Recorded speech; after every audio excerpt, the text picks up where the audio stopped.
नरेश मीणा की रिहाई को लेकर जो आंदोलन अब होगा उसे देखकर पूरा देश दंग रह जाएगा। जी हाँ, क्योंकि हाल ही में जब समरावता गांव को लेकर विधानसभा घेराव की बातचीत हुई थी, उस वक्त तो मुख्यमंत्री जी ने और तमाम सिचुएशंस ने उस मामले को ठंडा कर दिया था और फिर नरेश मीणा बाहर भी आ गए थे समरावता मामले में। लेकिन अब जो ये झालावाड़ वाला मामला है, इसको लेकर जो नरेश मीणा के समर्थक हैं वो बूंदी कलेक्ट्रेट के चारों ओर घेराव कर चुके हैं और लगातार मांग कर रहे हैं नरेश मीणा की रिहाई की। अब सोचने वाली बात यह है कि अब अगर ये स्थिति फिर से पैदा हो जाती है तो अब जो अगस्त की एंड में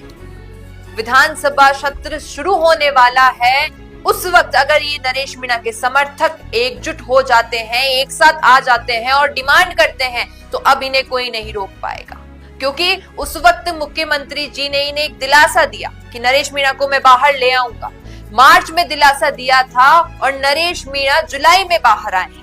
ये जो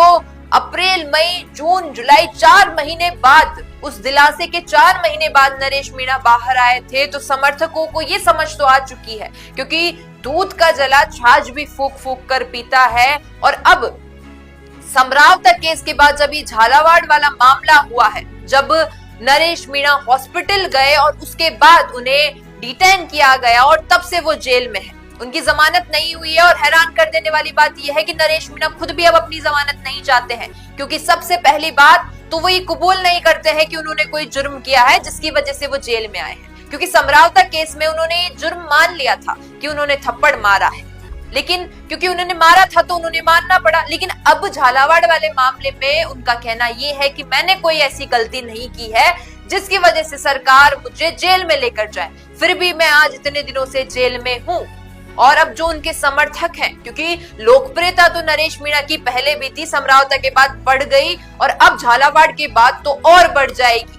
लेकिन जो इनके समर्थक हैं वो ये बात अच्छे से समझ चुके हैं कि सरकार के दिलासों में नहीं आना है, उस झांसे में नहीं फंसना है। क्योंकि अब अगर विधानसभा सत्र के शुरू होने से पहले नरेश मीणा को रिहा नहीं किया जाता है, जमानत पर नहीं, बिल्कुल एक तरीके से रिहा नहीं किया जाता है, तो उनके समर्थक ये मुद्दा उठा सकते हैं कि हम फिर से विधानसभा घेराव करेंगे। और इस बार तो मुख्यमंत्री क्या, कोई भी बड़े नेता आ जाए तो वो रुकने वाले नहीं है, क्योंकि उन्होंने देख लिया पिछली बार जिस तरीके से वादा किया गया और 4 महीने बाद वो जेल से जमानत पे बाहर आए थे, तो अब इस मामले पे वो कैसे विश्वास करें। अब आपको क्या लगता है कि अगर नरेश मीणा के समर्थक, जो सर्व समाज के समर्थक है उनके